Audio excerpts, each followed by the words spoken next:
Welcome back to another episode of TikTok Famous Podcasts, the stories behind the scroll. Today I have on the one, the only Shawna the mom. I have been dying for this episode. I cannot wait to talk to her. I am the luckiest girl in the world, so stay with us. You're listening to the TikTok Famous Podcast, where viral fame meets raw reality. Join your host, Meredith Willits, as she dives deep with your favorite creators to uncover the real stories behind the scroll, the highs, the lows, the algorithm chaos, and everything in between. This is not your average interview. This is the TikTok Famous Podcast. Good morning, and thank you so much for being here today. Hi, thanks for having me. Okay, I got to start it off. I am not your best friend. I am not happy with you. Uh-oh. Why? How in the world did you make us feel bad for Barb? Not on my bingo card, Shawna. Okay, that was not my fault. I never would have thought to do that, but I just kept getting lots and lots of comments of people going, why is Barb like this? What is her history? What's her backstory? What was her mom like? What was her mother-in-law like? All valid questions. And so I was like, okay, let's dive in to Barb. But the problem with doing that and giving the backstory is that it humanizes even the villain. So here we are. And no one likes that. That's one thing. I love that you just said that, because it's so, with everything that you're doing. For those of you that don't know Shawna the mom, she's literally a one-woman show, a one-woman, soap opera from the 80s. It's when I put in the title, she does it all, I literally mean she does it all. And you play every character. You play the babies, you play the children, not the baby infant, but the young children. You play the husbands, the moms with the sister-in-laws, all of the things. Mm-hmm. Which I have like an entire family tree in front of me right here to try to make sure I keep it all straight. Where did this idea come from? I have been sitting on this for a while. I started on TikTok making skits about being a mom, just common scenarios that moms face when, like, in early motherhood and when becoming a mom. There's all this chatter, this outside opinions, and it's only like the most important thing in the world to you. And so it's like really easy to sort of like get offended even by the most innocuous like interaction at the grocery store. But at the same time, like, why are you putting your stuff on this random new mom that you met at the grocery store? Yeah. And this story was kind of born out of that. So when I was doing these standalone one-off skits about like things that moms encounter, I would get requests for more specific family interactions. And the very first time I put something up that was Barb-esque, it was like it wasn't Barb, but it was a matriarchal type, sort of overbearing woman, familial woman, figure who sort of invalidates the new mom, who's like, I don't know, I think she talked about like, this is different than what I thought it would be. And like the matriarch, who ended up being inevitably was Barb, so completely invalidated that by saying like, oh, I always loved my babies when I had them. Yeah. And just sort of through posting my regular stuff, I kind of had some repeat characters. And then eventually a Jennifer was born, this like horrible sister-in-law who has perspective because she's younger and doesn't have any babies and has possibly like this overbearing mother, and so has some ideas about how womanhood and motherhood is supposed to look, and you are failing at every notion she has, and you're doing it all wrong, and she could do it better. And that's Jennifer. That was Jennifer at the start. And so I was like, I want to impregnate that woman. through what it's like. Yeah. And so then that's thus the series was born. Have you ever read Adult Children of Emotionally Immature Parents? I have read that, at least snippets of it. Yeah. Um, It yeah, reminds me of, as you're reading that book, right? You're like getting all of this information. You're learning all this yeah, information. But then they have this like the parts where it's actual conversations between like a mother and a daughter and what that would right, feel like and what that would look like. And when I watch your skits, it allows the viewer to see kind of this is what that interaction would look and feel like. And this is how that would respond. And this is why you're feeling that way, which so often in a lesson, right? If someone's just coming on more like how I do, I just come on and I talk right on social yeah, media, you're getting kind of one side, like of the story or of the lesson. Whereas when people watch you, I think that it's so relatable. I mean, on TikTok alone, you have 2.1 million followers and growing. mm, Um, and I think it helps people see, okay, she said this and then I said this and then she said this and then I said this and this is how I could, and they see themselves in you. They see their mother-daughter relationships. They see their husband-wife relationships, cuz you and John, I mean, John is just like the cutest. This is your husband. mm. This is Shauna's husband, which In the series. yeah, oddly.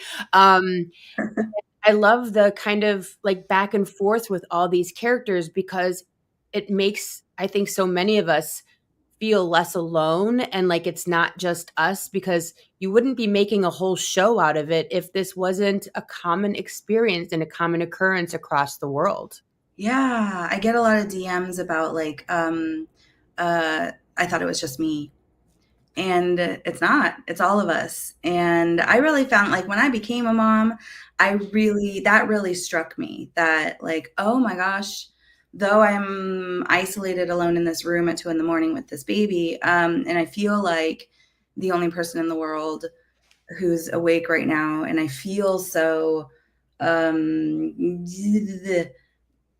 I just alone, and it's a lonely experience, that 2 a.m. hour. Um, Yeah. I one night was struck by like, oh my God, every mother who's ever existed and every mother who will come to exist is doing this. Is doing this. Yeah. You're Um, not alone. I'm not alone. I am connected through space and time to the very fabric of humanity. Like, it gave me such chills and like an extreme moment of empowerment. And I was like, oh my God, I don't think anyone realizes this. Maybe we all realize Yeah. that, but like, I was like, why don't we talk about this more? Yeah. And that's sort of the through line, is that like, it's relatable. You relate to it because we all go through this. We all have a family. We all have an upbringing or a lack of a family. You know, a lot of us feel really isolated and feel like we are lacking those familiar relations. Yeah. And so it's a sort of a universal thing, and maybe even, I don't know, the plight of human existence to like Yeah. have to deal with these relationships. And And they're what not always great. right, like, it's like the iron being cat forged, right? It's just like we're all being kind of beat down and, like, turning into these people, and then it's like, "Oh, Jennifer's gonna get pregnant." It's like, kind of it's like, "Oh, here, welcome to the sisterhood, sweetheart. Here, this is about to happen." You just you don't know it until you know. You don't You know don't know. anything until you know, Well, and you my think you know. You've got yeah, um such a handle on things, such a perspective, such a an you opinion of know, yourself right? You know. I know what you until should be doing. It's yeah, like, until it trust happens, me. and then you're like, "Oh, maybe I should sit down and shut up." Yeah, right? So Yeah. how did you get your acting, I think they call it acting chops, right? Like, where does all this come from with your background? I studied acting for several years. So I've wanted to be an actor my entire life. When I was like 8 years old, I had an experience where I got pulled on stage to like do a little acting, and I was like, "What is this world?" And then it's been that ever since for me. And so like I went, you know, in high school, I did drama and stuff. But I studied Meisner method of acting for several years with a great coach out of Austin, Texas. And that's that. Her name's Laurel Vouvray. She's amazing. So the one thing that I wasn't kind of expecting when I ran into you and your show, I'm going to Uh-huh. call it, because it's literally become a show. I mean, Yeah, it's millions of totally a show views now. per episode. You were gone for a while. You and I were talking in the background. You were gone for a while. There were people making videos. Where's Shawna? What's going on? Someone needs to check on her. Like entire Oh, videos, people were panicked. I'm like over there. I'm like, not gonna, I'm like, I'm actually kind of messaging her. Like she's just off for, like, it's fine, you know? I was sick. I know you were sick.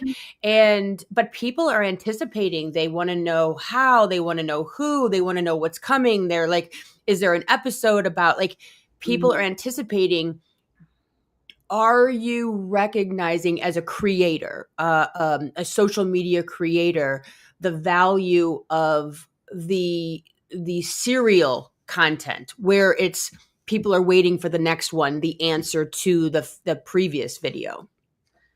I guess I don't really know what you mean. Meaning, The like, you have a series, like, so, like, it's not just one video that's encapsulated in time. It's like, and then there's an answer in the next video, and then there's an answer in the next video. Like, you're capitalizing in, like, a beautiful way this serial series So, where I mean, yeah, like I'm a big fan of TV. I grew up really enjoying several series.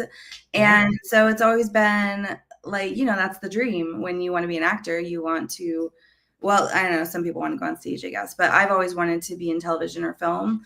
Um, and yeah, that like that unfolding of getting to know like your friends, you know, yeah, and then like when, for example, like Dawson's Creek ended, you know, then you're sad and you miss your friends. So so I understand the, I don't know, the draw, the want to know the next thing and like have the next upload. And I suppose I can say it's purposefully done, you know, it's an episodic on purpose. yeah. And then at the same time, like I want to tell the story of what it's like to become a mom and how that impacts not only the person, but every single relationship that you have. And I think that's a fascinating moment in time in a woman's lifetime. What's your process? Like, so have you created all of this moving forward? You just said, like, I wasn't expecting to have Barb have a backstory. She was just going to be mother-in-law. Yeah. So like, how is your process? Are you writing for the next month? Are you writing for the next show? Are you? I have the show outlined through the end of the year. So I know like I know the big beats of what's going to happen, the big things. But between now and then I have to write what happens. I actually am writing the dialogue. So there is wiggle room to like go the way of doing a backstory. I don't foresee myself doing any more backstories. Barb was sort of like the big enigma. And then now people are like, well, now we want to see Mama D's backstory. And I've seen some comments with like, let's see Frank's backstory. But that's not really my aim. The point of doing Barb is that like everyone does have a backstory. And with Barb in particular, I don't think that Frank is a very redeemable character, but people seem to really love him. He is not mean in the moment, but on the whole, the way that he's described is he's sort of, and self-described is that he either dissociates or literally skips out, literally leaves the room whenever the conflict arises. And Shawna encounters him at her painting class. But that is because he has skipped out. He's left Barb to her own devices. She's doing, I don't know, who knows what she's doing, but she's alone. And he is taking a secret painting class that she knows nothing about. And that's like, kind of fucked up. Yeah. That's Yeah. fucked up. You know, if you want to like partner with somebody and share your life with somebody, then, you know, do that. But if you're just going to be together because you've got history and it's too hard to not be together anymore, then, you know, you are the fucked up party. Yeah. And Barb in this relationship is consistent, though she's, you know, though she is abusive, we'll just call it. She consistently so, you know, she shows up and is her half of that equation. And he is and rather than engaging with that and doing something to maybe heal patterns, you know, Yeah. because she's at least emotionally present. He is emotionally absent. Yeah. And so she's sort of alone and wigging out. And so it's like the worst possible scenario of like, what happens when I am emotionally, probably anxiously attached, Anxious. Yeah. emotionally present, and I live my entire life with somebody who keeps abandoning me. What Yeah. happens to me? And what happens is you go nuts because that's unsustainable. You know, you as a You human, find love where you can. yeah, you need like you need emotional validation in your relationships. It's just a fact of human life. And, you know, all behavior is communication. And here she is trying to get her needs met. In I the love only it so way much. how. Yeah. And you have really, by way of these conversations and these relationships, have touched on a lot of heavy topics. Abortion Yeah. was a huge one that just like threw me in my seat because you touched on it in such a perfect way. Because it was a mom who has children. Shawna has children. She wasn't expecting this, and she had a very real conversation at the doctor's office. And I thought you handled it beautifully. I think it. I mean, like I have a lump in my throat right now, and I know a lot of viewers did at the same time. What made you go for that? What made you? Because that's a scary, like talking politics on social media, especially with a platform like yours, which is loving and fun and yay, right? Yeah. And then you're going to just punch everybody with this really heavy topic. Yeah. What was that decision like to go there? I couldn't not go there because it is a reality that women are facing in the United States. So it's just, you know, it just is. And in my opinion, it's not even my opinion. I think it's fact. It's just like, you know, sometimes abortions have to happen and therefore they can't be legislated. You can't legislate it when it's necessary. And you When cannot people ask are dying. to define what medically necessary is because medically necessary sometimes is emergent. And so, you know, if you put red tape around this thing, then people die. And so it's not something that can be legislated. And it's been made into a political pawn, a moral issue, when really it's just a fact of life. Sometimes you have to scoop out the contents of the uterus, and it's not killing babies. It's like there are all these like buzzwords surrounding it when really it's very simple. It's just healthcare. It's just like sometimes it's necessary. And if it becomes necessary, if it becomes necessary, I need to know that you're going to go ahead and perform that necessary procedure because I've got babies. Yeah. And Shawna needed to talk to her doctor about that right now because of the state of things in the US. And and in the event, I thought about making Dr. Baby Doctor one of those doctors who would be like, oh, you know, I don't know. I don't even know who had like Anti.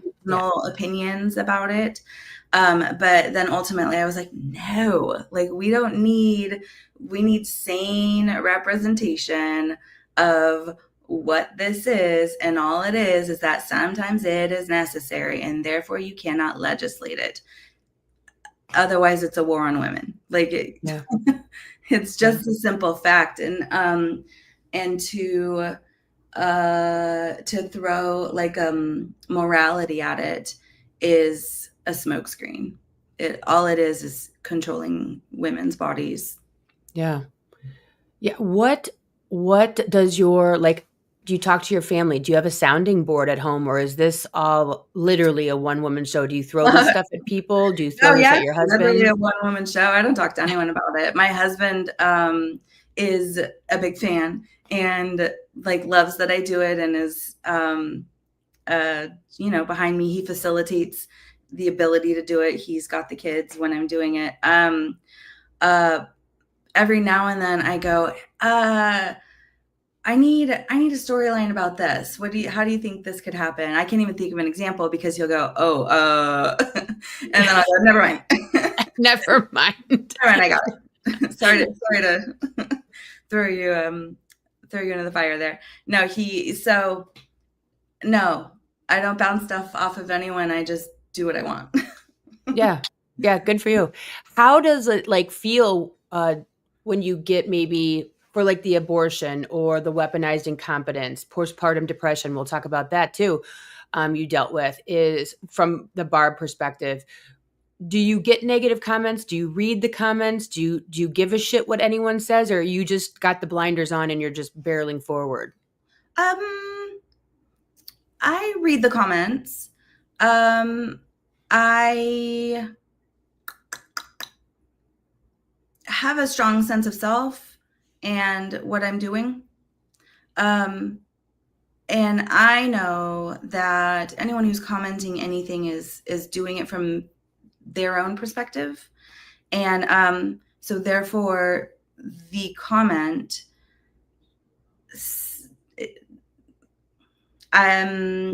says more about them and their perspective than like what is actually true for me.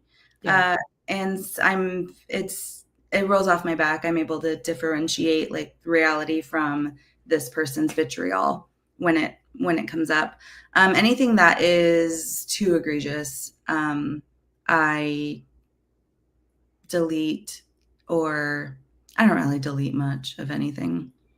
Yeah. Unless it's like if you're attacking other people, then come on. Yeah. Yeah. How did like the postpartum situation was with Barb, where you could see that she was struggling, and this is kind of how like I Oh mean, yeah. like that's and Barb's she was flashback. abandoned Yeah, yet yeah. again. Like that's the thing that I think that's so amazing about your show. I'm just going to call it the show. Yeah, it is what it is. Well, yeah. Um, is that you are touching on these subjects like postpartum. Does that is that something that you see out in the world, or some of these topics things that like you or friends or family have dealt with and you're like, man, that's really something I want to highlight right here and bring it through these characters? It's definitely out in the world. Absolutely. It's something that women go through. I therefore do want to touch on it because it's important to me to kind of to showcase the reality of becoming a mom, the reality of this like chunk of time, because it is not something that's ever been really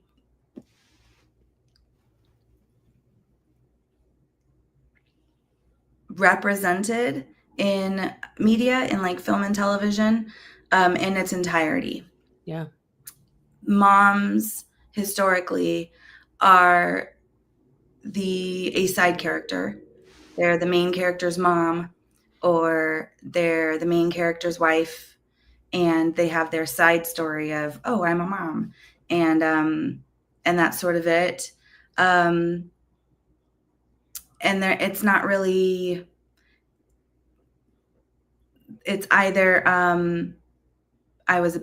she was a bad mom Yeah. and Judged. had no redeeming qualities, had no humanity. She was a bad mom, or she was a good mom and there was no bad. She was squeaky clean. Oh, I Uh, love that.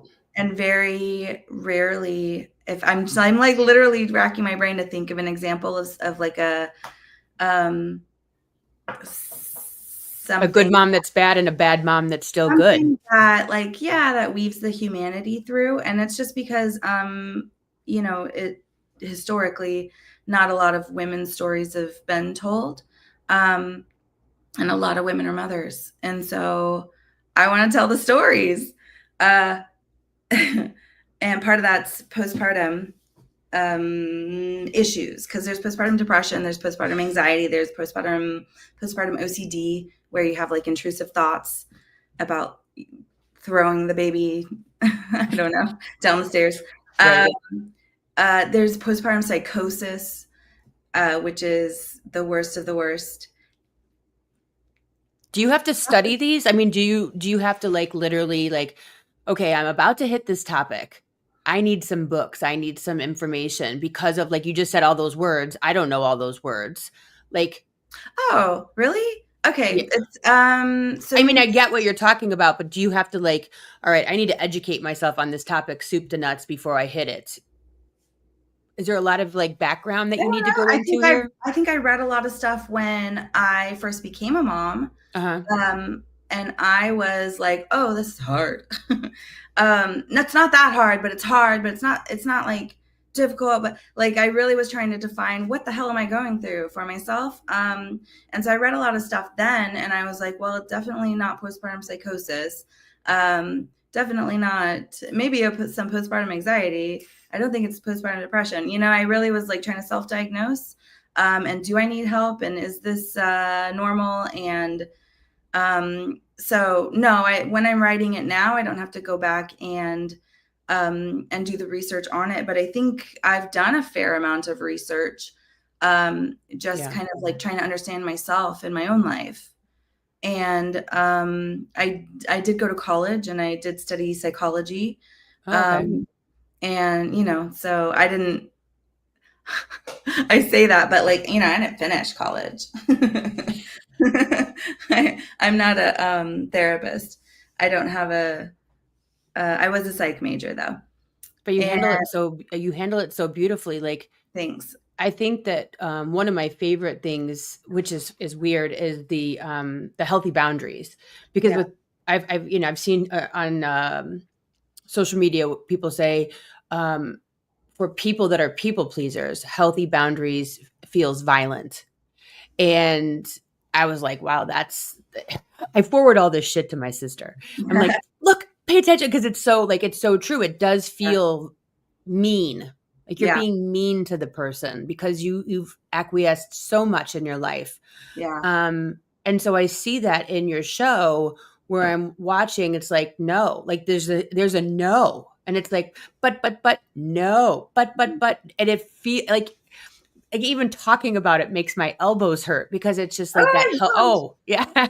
Yeah. It's like, oh my gosh, like, how are you still saying no? But at the same time, your actions in your show is giving me a backbone to go, they said no, and that's good. Like, look how this is what healthy boundaries looks like. This is how it's acted out. This is what happens when people push and you hold that line.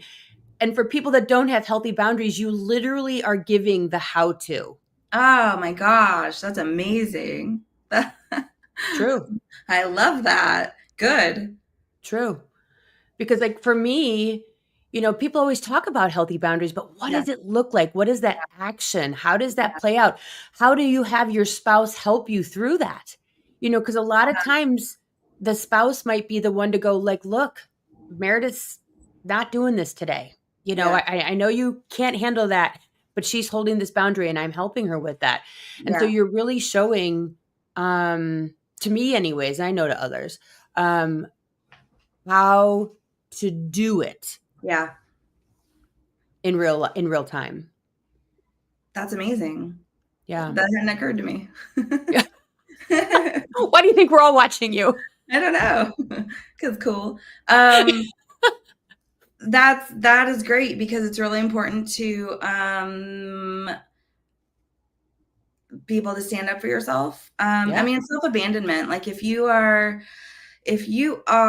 just acquiescing to somebody else's will, eventually you're going to make yourself sick because you're abandoning your own truth.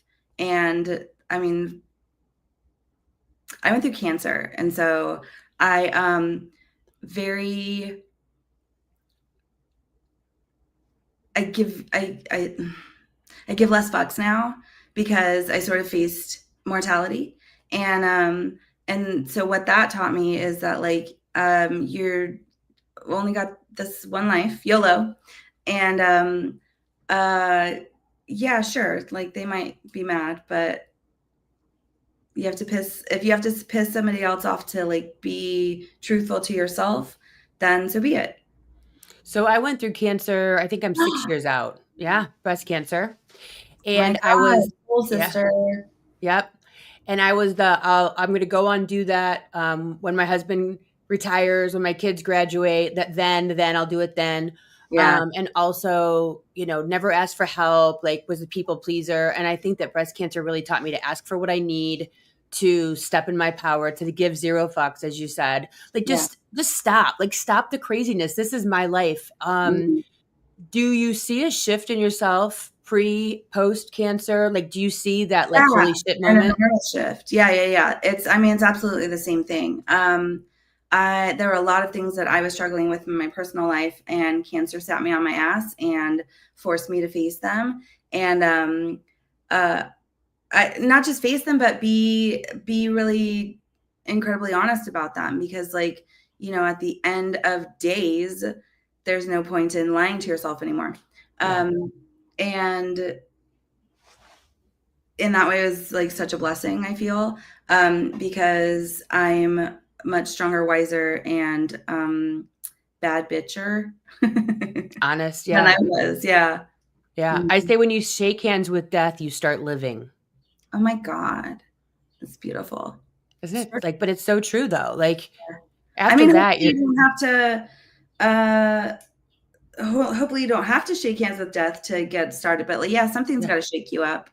Yeah, I had a gal on my other podcast yesterday, and she had a pituitary brain tumor. And then, like after that, she's been writing books. She rode a bike 1,845 miles from Canada to Mexico. Wow. On a Yeah, I bike, know, right?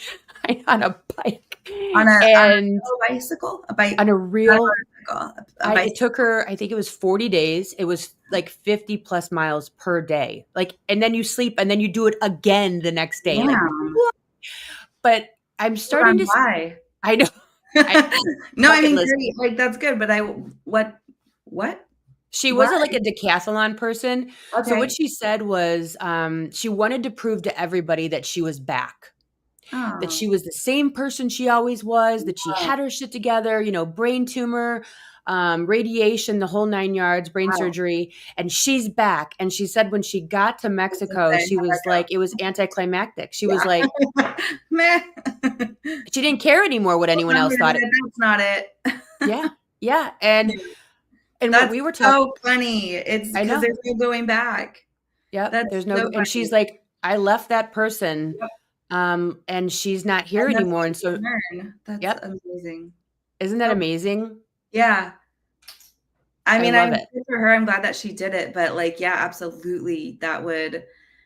Uh end in a feeling of letdown, because Yep. like there's no return. There's no Yep. return. You are reborn. I refer to it as, I mean, I'm eventually going to get into this topic with my stuff, but I refer to it as like I hit a factory reset. There Yep. was a moment where I went, oh my God. like literally, like one day to the next, it felt like a light switch, like turning back on. I didn't realize I was in the dark. And then all of a sudden the light was back on. And it was like 6 months post chemo. And I was like, what? What was I doing? Yeah, What was I you doing? Yeah. you and this could happen at 30, 20, Mhm. 50, or 70. Like you literally wake up like in Yeah. your 50s, right? The zero fucks given era, like where you're just like, what was I What? doing? Yeah, Yeah. Yeah, I think probably for the majority of people, I would hope at least you don't have to go through cancer, but I'm stubborn. I yeah, am same. so stubborn, and, I have like a, um, kinda like Jennifer, like, I've got a point of view, and so it's gonna take a life-changing experience for me to kind of, like, get out of that mindset, and that's what motherhood was for me, and then cancer did it again because apparently I didn't learn the lessons Yeah. when I I became a tell mom. people I tell people your higher self Yeah. will insist, right? And Oh, at yeah, first it's a whisper, and then it's a knock on the door, and then it's kind of a hit in the head. And yeah, if you don't listen, eventually it's cancer or autoimmune or something's yeah, going to get you here because something your very higher self if has you're not plans for listening. you. Yeah, Yeah. yeah. It's like I've heard that too, like in the, spirituality world, it's like the path of least resistance, Yep. like, so if you're resisting the inner call, let's say, um, uh, then something big is gonna put you on your ass so you can't resist anymore, and that's what Yep. happened. Yep. That's exactly. And everybody that I talk to, when these moments happen, it does change them. So unfortunately, fortunately or unfortunately, this shit works. It works, I mean, Uh, that's the whole point, yeah. yeah, of getting you to where it is that you want to go. And Yeah. the one thing I've I also mean, learned, hopefully, unless you yeah, also ignore the symptoms. That of makes what it got you sound like there, I'm blaming people who have cancer, which I'm not at all, but right? I know what you're saying, and I don't mean to say that at all, but anyway, Yeah, what got like I was a superwoman. I didn't yeah. need help. I got Mhm, it. I don't mhm. need anyone help going to the doctors. And Yeah. guess what? By that next appointment, I'm like, "Can you go to the doctors with me? Can you hold my hand? Can you lay in Oh, bed with me? Can you you know what I mean? Like you start asking for that thing that you need because you yeah. are broken down and there's nothing else that you can do Oh, but be vulnerable. You have to you finally you don't have to, but you finally hopefully ask for that help.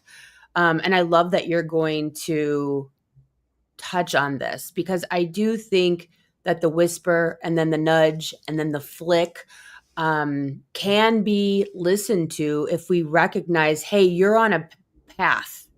yeah. You're headed there. And I think people that go through cancer and these types of situations, we can talk about it because we go and we look back and we go, oh my God, there were so many signs. Like I should So have many signs. so many signs. Yeah, And so there's that clarity of talking to people who haven't been through this and go, stop people pleasing, put up healthy boundaries, yeah, like don't be superwoman, start delegating and asking for help. yeah, Um, because those things are super important to longevity yeah, and living your truth. yeah. Yeah, it's completely true. Living your truth. So are you at this point, I mean, I don't know if you worked before, but outside of the house, are you now a full-time content creator making money from this? I see you're doing some brand deals that you've so beautifully woven into like normal content. I don't know how you do it, but you do it so perfectly well. Thank you. Yeah, yes, I'm a full-time content creator now. Before being a full-time content creator, I was a stay-at-home mom. Before that, I was an actor and just like worked in customer service. And yeah, so being an actor was always the goal. When I had my first kid, I was like, Yeah. how do I still be an actor? And yeah, slowly it started slowly, but slowly I I made little things and I would put them on YouTube or put them on Instagram or whatever. And then I had a friend be like, get on TikTok. And I didn't for a long time, though she was telling me to. And then finally one day she was like, Shawna. So I downloaded TikTok and it was right before the pandemic. And then the pandemic, and I just watched TikTok for like months because it was so funny and everyone was so clever and I was just getting a feel for the platform. And then one day I was like, okay, so I can just like play all the parts and like just just put it up there. And okay. And so then I did. And uh yeah, it was never the goal to be a content creator. I always was wanting to be an actor. And so I was like, if I can grow on social media, then maybe somebody will hire me and put me in something. Yeah. Um, and then now it has turned into, no, I'll just make it my own, all myself. I'll do everything Yeah. myself. Yeah, cut out the middleman. Yeah. What do your friends and family say about all of this literal fame? Oh, they're proud. They're just like, oh my God. Because I have been talking about it since I was 8 years old. Like, I'm going to be a movie star. This is a common refrain in my home. And so they all knew I had like the ambition to create something like this. But I don't think anyone really uh, really knew like how I knew. Yeah. Yeah. Um, yeah. And so I think everyone's proud. So, and And are maybe you a at, little shocked. well, I mean, that's, I mean, you've got millions of people. Like, are you getting recognized? Is your family like, oh, geez, here we go again. Someone wants her photo out at No, the it's restaurant. still cool. I do get recognized. It's still cool. And uh yeah, everyone's still like, oh my God, you just someone wants to take a picture with you. But it's so nice. Everyone is so lovely and kind that I meet in person. Everyone that follows and like is in the comments is lovely and kind. And it's like this incredible community. And in fact, the comments themselves end up being like a major part of the show because then everyone's sharing their own experience in the comments, and which is beautiful. And so people can commiserate or even learn about themselves through these conversations, or learn about their own family dynamics. Like, oh wow, that mirrors something I'm going through. Tell me more about that. People are really open and honest and vulnerable. So it's just like a really lovely community of people. Community. Yeah, Yeah. who follow along and watch and comment. And so when I meet somebody in person, it's always nice, and I say hi, and they say hi. Yeah. Often a hug. I'm a big hugger. I love that. And I was dying when if you haven't watched Shawna's behind the scenes footage, they're my absolute favorite. What, where you're like Oh yeah, fixing the hair, or you're like, what do I have on while I'm making these videos? And it's like shorts or like a sparkly, like, because it's just so good. Like bloopers almost, that's always like the best part of yeah. of your show. Do you see yourself taking this to the stage, this kind of this one woman show? Maybe the stage. I've never actually really thought about the stage.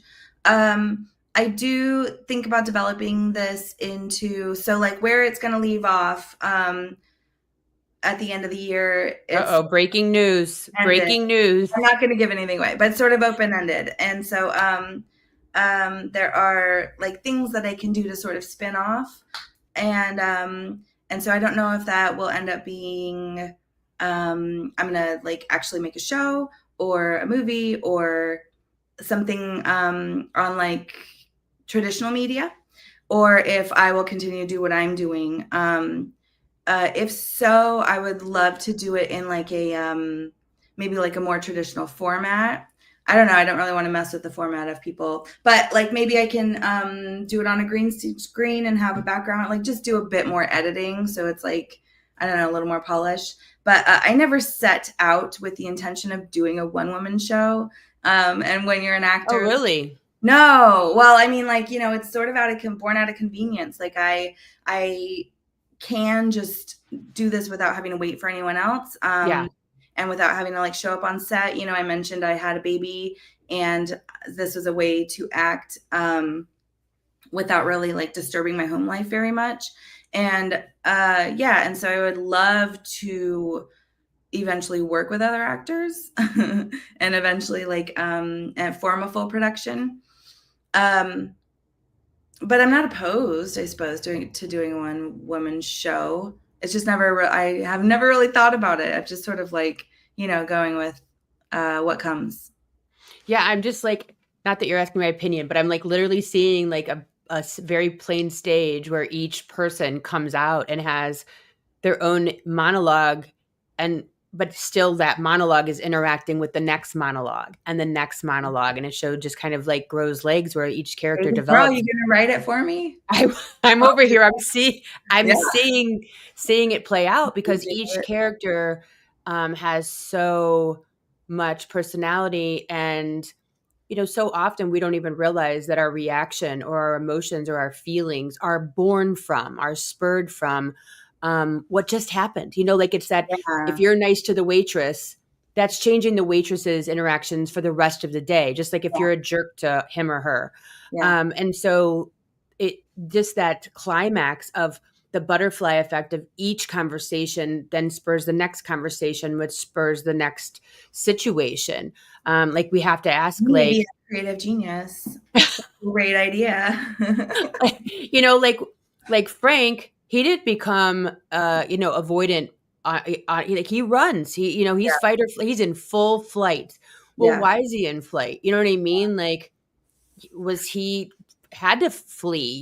He was reading people's energy. So when Barb gets elevated, Frank's like, I'm out It because scares him. it was not safe to Right. stay in because my parents were abusive. So like Yeah. going and sitting under the tree at the park, that's how I survived childhood. That's And so safe. when my wife gets heated and elevated and I can feel her energy starting to, do the thing. Yeah. I'm going to paint or whatever, like Mhm. there's a lot of people out there that fight or flight, freeze and fawn, all the Yeah. things. Um, yeah, I mean, Have you ever I could see seen that. My Best Friend's Wedding? No, that's not what it's called. My Big Fat Greek Wedding? I don't know if I don't think so. Well, shit. Sorry. That's okay. But it's a movie about this Greek woman she grows up Greek. She has this big fat Greek family, and she's a sort of late bloomer. She's not a very good Greek as defined by her Greek family. Like what a good Greek girl is supposed to be doing is she's going to grow up and marry a Greek boy and have lots of Greek babies, and so she is hitting 30 or 35 or whatever it is, and is unmarried. She still lives at home. She still works at the family restaurant. She's dowdy, and she sort of goes through, she sort of blossoms in herself because she like puts herself out there to go to college and like do something with her life, and meets a guy, and then gets married. The guy's white. And so how does he slot into the big fat Greek family? So I'm summarizing the movie because that started as a one woman show, a stage Get out. production. And I think in California. And she played all the characters, the mom, the crazy aunt, the dad. Yeah. So now you have to watch that movie. Now, yeah. Because, so it went from the stage production to an actual production with a whole cast of a bunch of different actors, and they fully embodied this incredibly huge, lively, lovely, wonderful family, and it's just the most fun. It's the best thing ever. But Yeah. I always think of that whenever it is what I'm doing is a one woman show, and anytime anyone calls it that, I always think of that it can blossom into more. So we'll see what happens. Yeah, I just see like it's just kind of like the stair step of one character and then one character and then back to like the third character. But it's just you on stage going in and out of these interactions of waiting for why did this, like what's going to happen now that Barb did, you know what I mean? Or whatever that show that you want to do, because I mean, I think you could do, I mean, I know you can do anything. It's just a matter of, and that's the thing, like right now you're the mom, and then, eventually you're going to be the mom of like, I don't know how old your kids are, but like of a teenager or whatever, like we grow and then we have these different issues and these different problems. And then we grow by way of our experiences. Yeah. Right. By way of our children. And that's how, that new level comes up and out for you to address and go, wait a minute, now we got to deal with this. but I just think that you've handled, I mean, even your bunco, I played bunco back in Ohio when I lived there, and, being the new person and everybody has their place and, like trying to fit in, like all Yeah. of the things you've just hit on so incredibly well in the minute little insecurities and what's in trying to be friends and, what the heck's, Ty's wife's name? Julie. Julie. Oh, we all know a Julie. And I wrote down here because when you were having your conversations with Ty, it was literally like that movie, The Star is Born, back with Lady Gaga and Bradley Cooper, where we weren't really sure if we were supposed to root for Shawna and Ty. Like, am I supposed to want Oh, I Shawna and really Ty like together? that. I'm going to Like- revisit Shawna and Ty. Like they're kind of. And then should you have guilt when you go home and talk to your husband about talking to Ty at the park? Like, or is it really oblivious to you that there was like oh my gosh, the layers. If nothing, a screenplay with different actors put in, because I just think it's so well done. It's kind of like, I never saw it, but all of a sudden I just heard in my head The Valley of the Dolls. I don't know if that's I've never seen that. I have no idea. It just like hit me. That voice just came through. But thank you, like, for being here and sharing. I know you're inspiring so many people to write, and to show up, to tell their story, to see themselves in what your work is. And then there's, the people that aren't insane like me, who are just there for the good show. Like, they're just there for the next moment. Whereas I am like dissecting, like, okay, weaponized incompetence. Okay.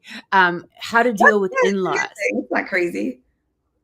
Yeah. And I'm over there, doing all the work and learning from you. But I'm honored. That's amazing. No, it's fantastic what you're doing. It's truly, truly fantastic. And I know all of us, I mean, it's only June and you have like your bullet points ready through the end of the year, which is so exciting. You banged in my house. Sorry. Oh, you're fine. Which is so exciting. And I just love, I think we bought a house in Michigan, and I helped to do it over a year and a half. And through that process, I quit drinking because I had this really amazing creative outlet. And I think that it's so important. I think it's so important for people to have a creative outlet. I think through creativity, we heal. Oh, yeah. I completely agree. Yeah, 100%. And I can't even imagine how much healing that this journey has taken you on. I mean, it's amazing.